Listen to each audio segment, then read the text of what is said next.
name is Dean Dickson, 26 years old from Vancouver, Washington. Been riding pools just a little over 10 years now. Rode the first one in 2002.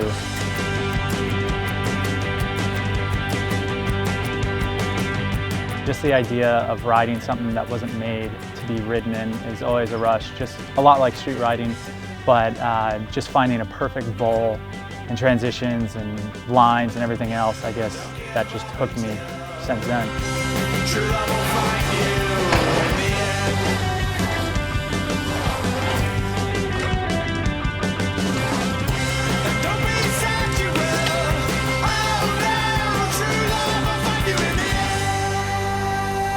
Back in 2002, it was June of 2002, we went to a square pool with Mike Hoder up in Seattle, Washington. And I remember just sneaking through the broken chain link fence and came up to this pool that was bone dry. And just getting inside of the pool and looking at it and being like, holy like this wasn't even designed to be ridden, and we're here shredding. Just being somewhere that you really shouldn't be, but riding and utilizing everything around you. It's like if your efforts into public skate parks falls through the cracks, then find something else to ride, and that's pretty much what we did.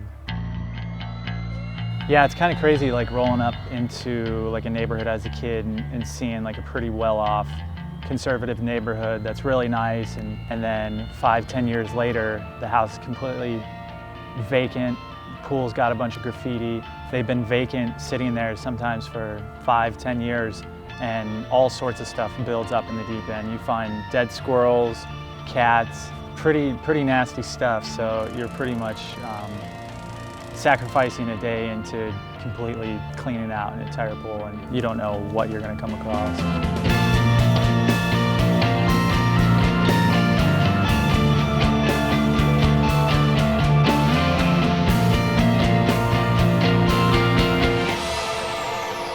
I made a documentary in 2007, Take It or Leave It. Low Tech actually helped us put it out. And I was shooting a ton of photos, and a lot of the content wasn't making it into the documentary, which is kind of a bummer. And I was like, well, why don't I just try and extend this? Because there's a lot of really good storytelling.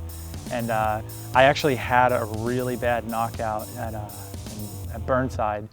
And I was laid up for quite a while, and it was kind of a tough experience because it was really hard for me to gather my thoughts, and my memory was pretty shot. So I started writing, and that really helped kind of speed up the process. That was probably about 2008, a little bit after I rode my 100th pool.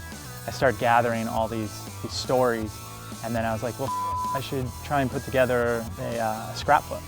And then that kind of just gained momentum, and then just a ton of people kind of came together and contributed photos and ideas and stories, and I guess that's kind of made the whole experience pretty awesome. Hey, I don't like bikes. Well, I don't like you. Dude, we're starting to be friendly here. Why are you being an ass? We're not even doing anything. What, you want me to say it again? Dude, you're old. Give him a hug. Growing up, we kind of had a lot of problems with a lot of skaters going into skate parks and actual pools, and there's always kind of this weird territorial beef. And I guess the more we started riding and guys would kind of see us and we would become familiar to them, they kind of started lighting up. And the pool really, honestly, in a lot of ways, is a free-for-all. We're all breaking the law, and that's kind of always been my insight on the whole thing. And it's like, if you're preserving the spot and respecting it and just kind of making sure you're cleaning up after your trash, that always shows. And I've actually made some friends that are skaters, and some of them work on some of the skate parks, and we all get along, and it's actually gotten better than it ever has, and I'm pretty stoked to see that happen, because it's pretty rad to be having guys screaming and throwing boards at you one day, and now they're buying you beers and inviting you over for barbecues.